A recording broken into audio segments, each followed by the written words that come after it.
Hello friends, welcome to Afsana's cooking recipe.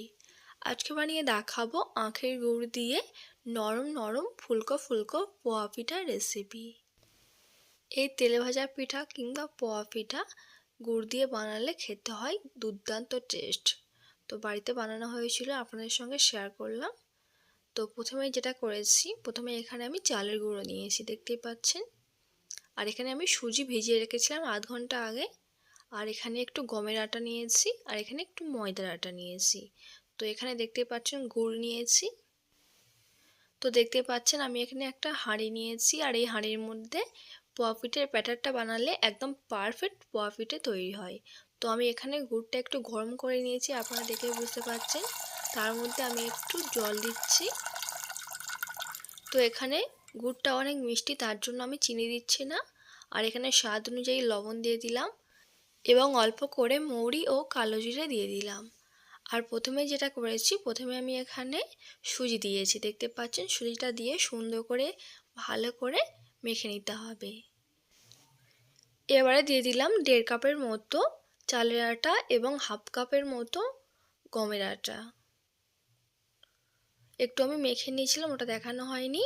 আর দিয়ে দিচ্ছি 1 কাপের একটু কম ময়দার আটা, দিয়ে সুন্দর করে ব্যাটারটা ফেটে নিতে হবে।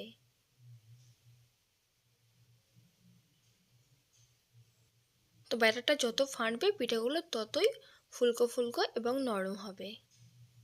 তো দেখতে পাচ্ছেন ব্যাটারটা কেমন ঘনত্ব হয়েছে। এবারে চুলার আঁচে একটা তেলের কড়া বসিয়ে দিয়েছি, দেখতে পাচ্ছেন। তার মধ্যে দিয়ে দিচ্ছি সরিষার তেল। আমি এখানে সাদা তেল দিচ্ছি না, সরিষার তেল দিলে পিঠাগুলো আরও বেশি টেস্টি হয়। এবারে একটা খোললা চামচ দিয়ে পিঠার ব্যাটারটা নিয়ে অল্প করে দিয়ে দিলাম, দেখতেই পাচ্ছেন। তো ফ্রেন্ডস, দেখতে পাচ্ছেন পিঠাটা কি সুন্দরভাবে ফুলে উঠলো।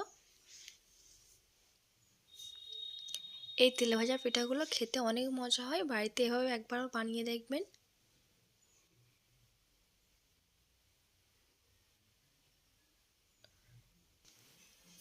তো দেখতেই পেলেন একটা পিঠা হয়ে গেল।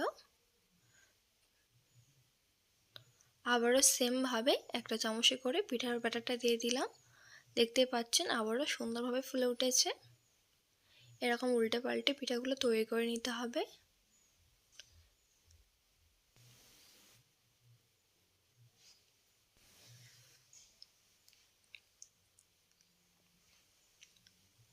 তো এরকম সেমভাবে প্রত্যেকটা পিঠা আমি বানিয়ে নিয়েছি। আর দেখতে পাচ্ছেন পিঠাগুলো কত সুন্দর হয়েছে। এই পিঠাগুলো খুব সুন্দর নরম হয়েছিল আর ফুলকো ফুলকো, আপনারা দেখেই বুঝতে পারছেন। রেসিপিটা ভালো লাগলে অবশ্যই চ্যানেলটিকে সাবস্ক্রাইব কিংবা ফলো করে রাখবেন। তো দেখতেই পাচ্ছেন ভিতরে কতটা ফাঁপা হয়েছে। তো রেসিপি ভালো লাগলে অবশ্যই কমেন্ট করে জানাবেন কেমন হয়েছে। Thank you for watching.